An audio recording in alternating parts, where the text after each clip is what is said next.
Estamos ya en el 27º domingo del tiempo ordinario. Eh, a ver, un momentito, creo. Es que, un momentito nada más. Sí, perfecto. Es nada más un error de la fecha. Pensé que eran las diapositivas incorrectas. Es el 27º domingo del tiempo ordinario, pero sí, todo lo demás está correcto. La primera lectura que vamos a escuchar está tomada del profeta Habacuc, uno de los que se conocen como profetas menores, porque sus escritos son menos extensos, son más cortos que los tres grandes profetas mayores, ¿no? Que son Isaías, Ezequiel y Jeremías. No sabemos nada de los orígenes de Habacuc, pero por el contenido de la profecía sabemos que su ministerio se da a finales del siglo VII antes de Cristo. Le tocó ser testigo del debilitamiento de Asiria y el crecimiento de Babilonia. El pueblo creyó que Babilonia le salvaría de la opresión de Asiria y terminó siendo un yugo peor. El profeta interpela una y otra vez a Dios. ¿Por qué tanta injusticia y sufrimiento? ¿Hasta cuándo intervendrás, Señor? Recordemos que el profeta es el mediador entre el dolor de su pueblo y la respuesta de Dios, y debe ser fiel a ambos. Sin embargo, su responsabilidad fundamental es comunicar lo que se ha llamado el juicio de Dios sobre el mundo, es decir, dejar claro qué piensa Dios de la situación. Quienes tienen fe, quienes confían en Dios, eh, quienes confían en Dios reciben la comunicación de un nuevo horizonte de sentido, que ahora apenas se puede vislumbrar, pero que será revelado finalmente en Cristo, es decir, que el amor es la puerta a la vida definitiva. Ni la muerte puede contra él. Tomado del propio profeta, el justo vivirá por su fe.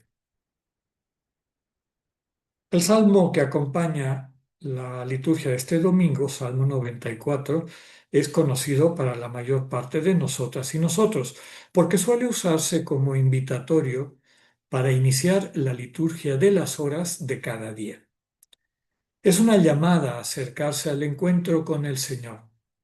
Inicia con un himno que lo reconoce como el gran Dios, el gran Rey de todos los dioses.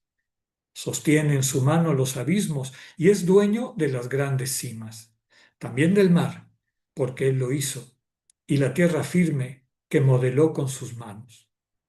El Salmo invita a estar atentos a la comunicación del Señor, a no cerrar ni endurecer nuestros corazones. Es Dios, y nosotros, nosotras, somos su pueblo.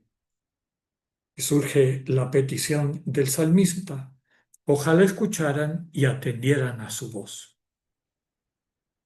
La segunda lectura está tomada de la segunda carta de Pablo a Timoteo.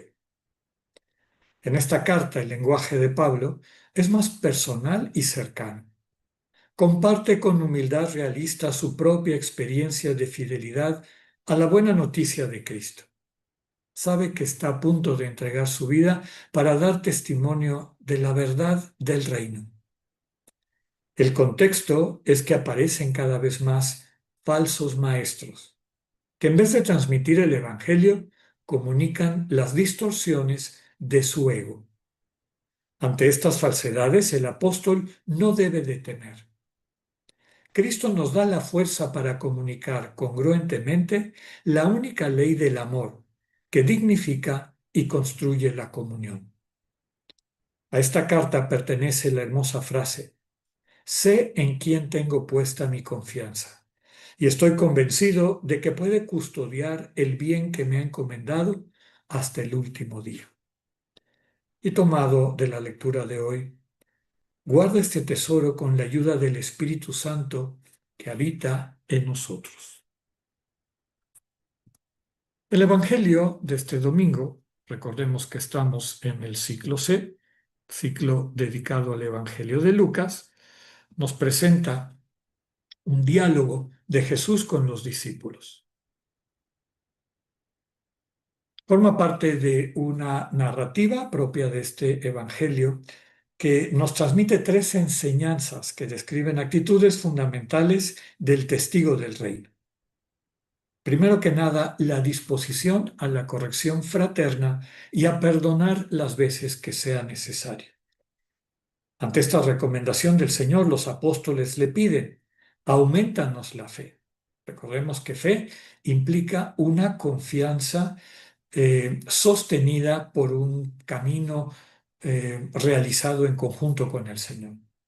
Ya hemos dicho muchas veces que la fe implica saber y creer.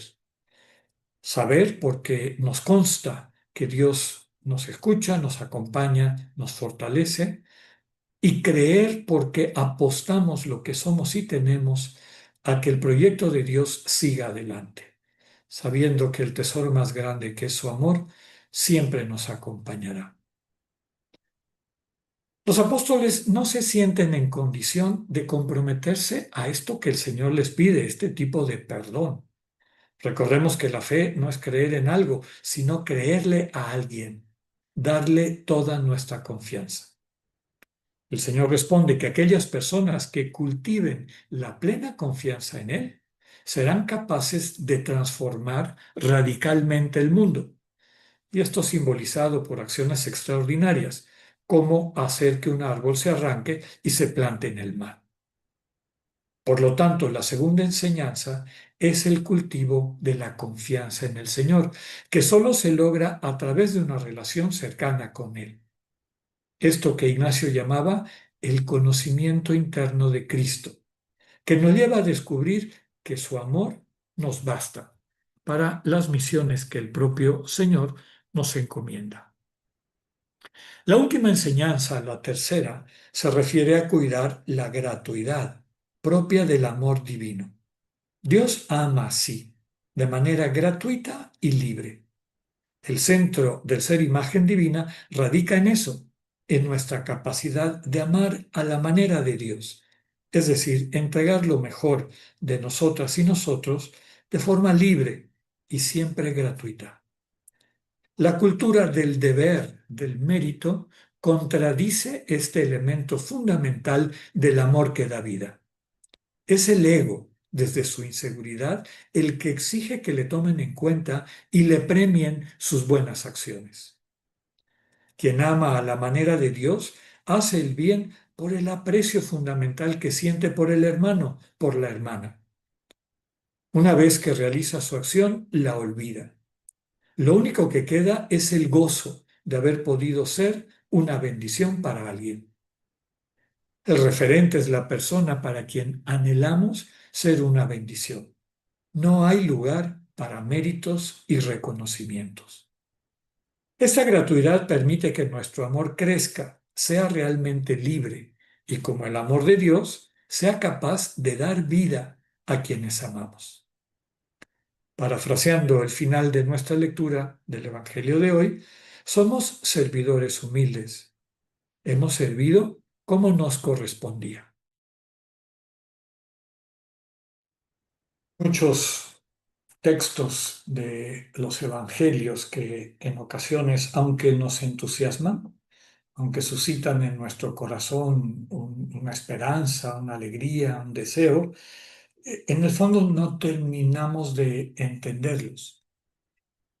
Percibimos que en esa dirección puede haber algo que transforme nuestras vidas para bien, pero no siempre sabemos cómo acercarnos, cómo llevarlos finalmente a la vida, a lo concreto.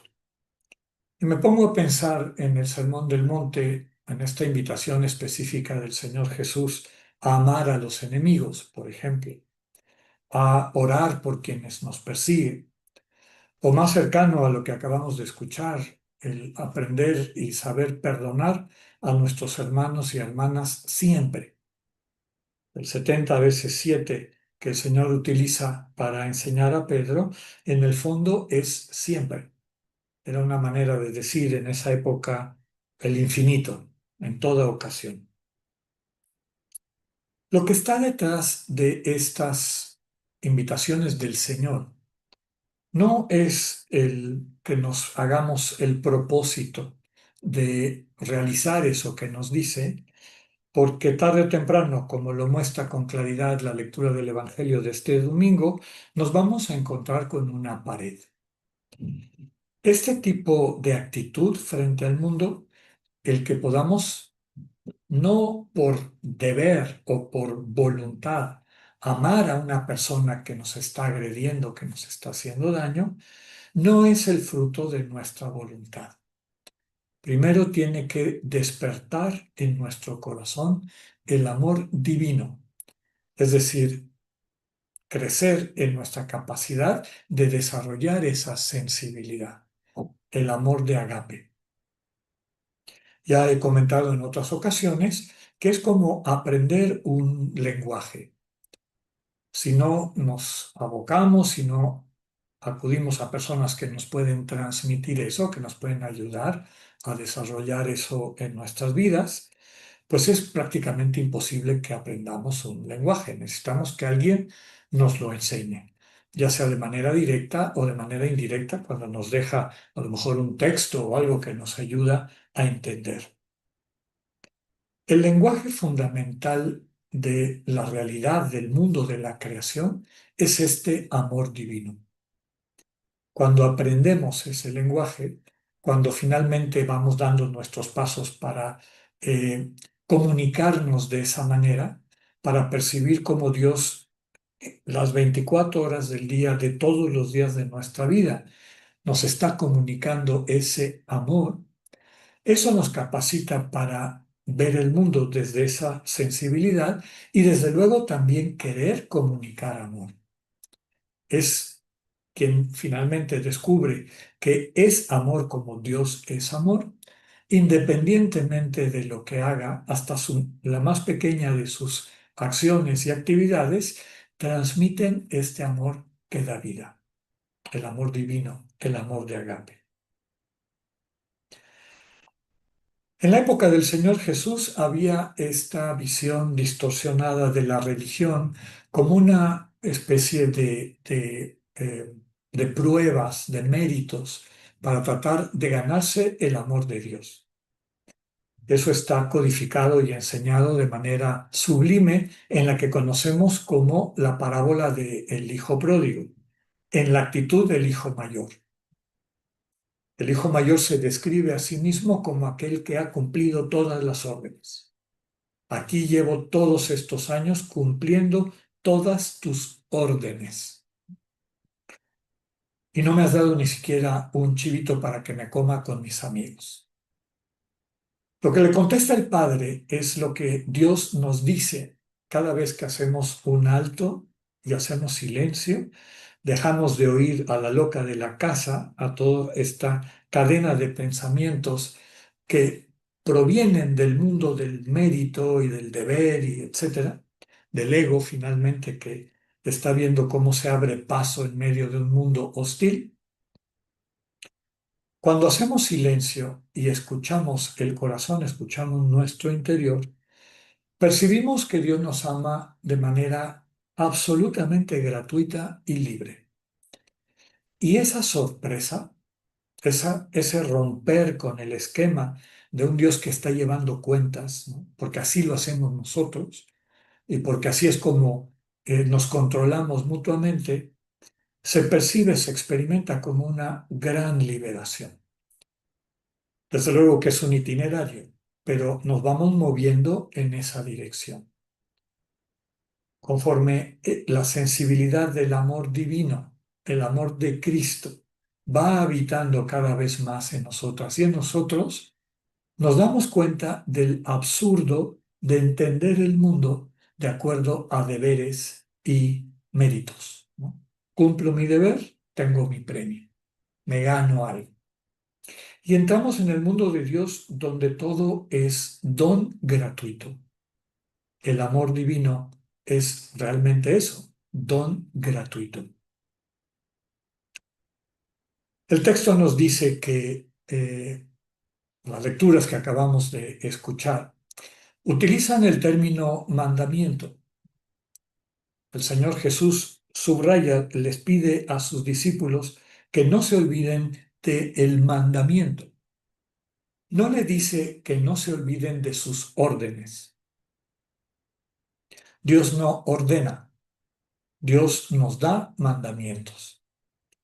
El Señor Jesús lo subraya con mucha claridad en otro evangelio, el Evangelio de Juan, cuando nos dice el único mandamiento que el Señor te da, que Dios te da, es el amar.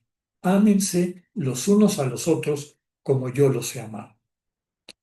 ¿Cuál es la diferencia entre un precepto, una orden y un mandamiento? Que el mandamiento implica la confianza. Ya hemos dicho en varias ocasiones que mandar es dar en mano. De ahí viene nuestra palabra mandar. En la mano dar. Básicamente confiar. ¿Cuál es el único mandamiento que Dios te da? Ama a las personas a las que te envío. Empezando normalmente por nuestra familia, pero también como cristianos sabemos que la familia se extiende más allá de los límites de la consanguinidad. Todo ser humano es nuestro hermano, nuestra hermana. El Señor nos confía a algunas personas. Nadie puede atender a todo el mundo. Entonces, este amor concreto al que Dios te invita tiene rostro y nombre. De ahí la importancia, ya me han escuchado varias veces, de empezar el día ahí donde vivimos, ahí donde estamos, en el contexto en el que nos desarrollamos, léase casa, familia, trabajo, comunidad, la ciudad o el pueblo donde vivimos, etcétera, ¿no? La nación, el mundo. En esa realidad donde se desarrolla nuestra vida cotidiana, ¿a dónde nos manda el Señor? ¿A quiénes en concreto el Señor nos invita a amar? Dicho en otras palabras, como les comentaba hace un momento, ¿a quiénes nos confía? Y vuelvo a decir siempre con rostro y nombre. Te confío a esta persona. Procúrala, búscala. A veces puede ser a un colectivo, como estamos ahora celebrando y pidiendo al Señor la gracia. Te confío a mis hijos e hijas migrantes. No te olvides de ellos. Acude a encontrarlos. A lo mejor no nos da un nombre concreto de una persona, a veces sí, pero sí nos da una misión, que no nos olvidemos de quien está en esa situación de desvalimiento.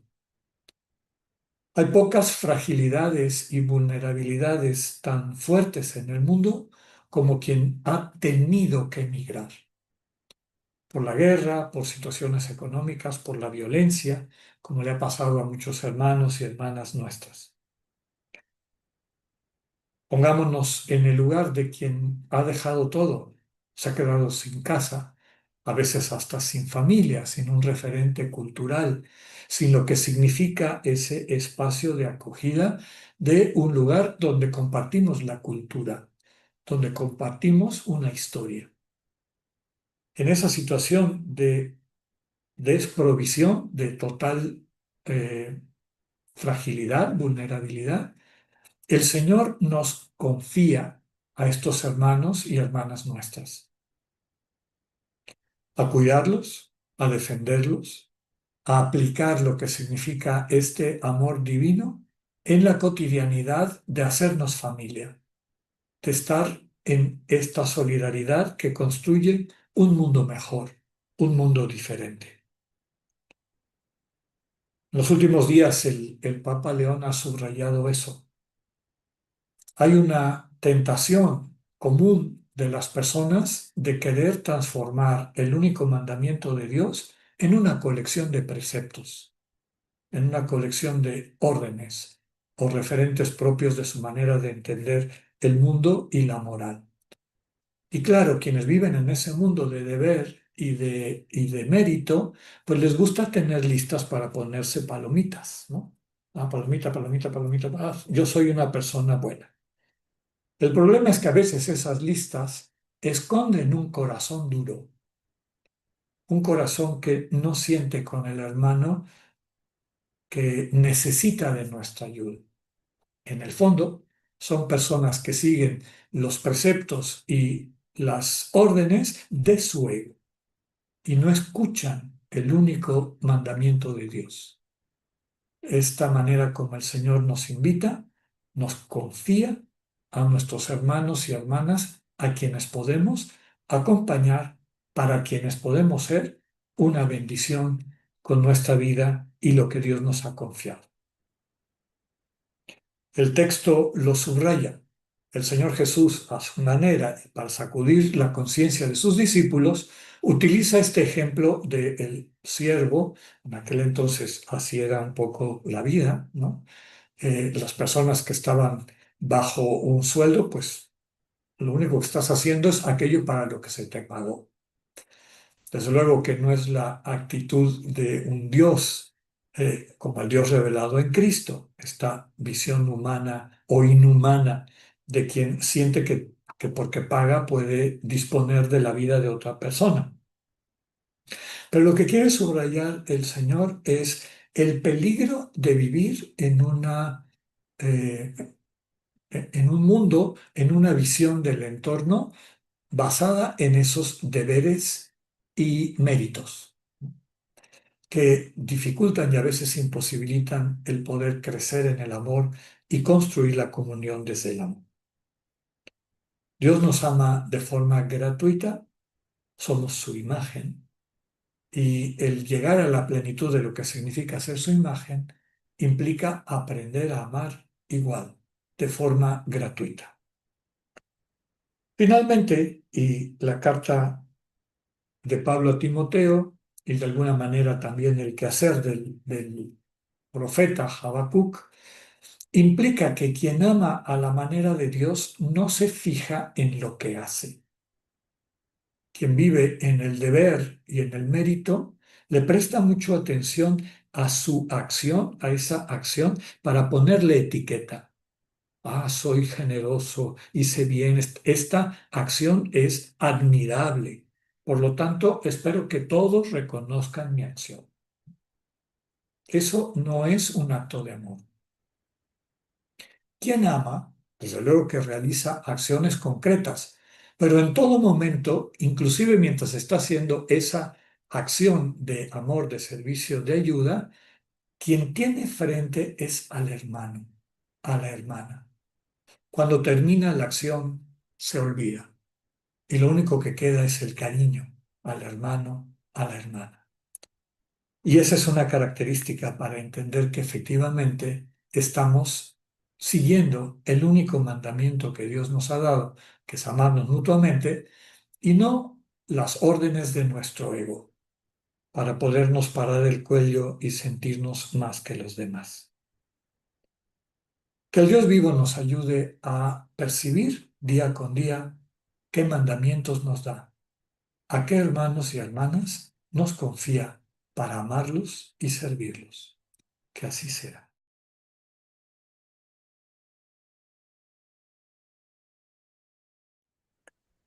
Llevémonos esta semana la invitación, el mandamiento del Señor, es decir, aquellos a quienes nos confía, a quienes pone en nuestras manos, para preguntarle de qué manera podemos ser buena noticia.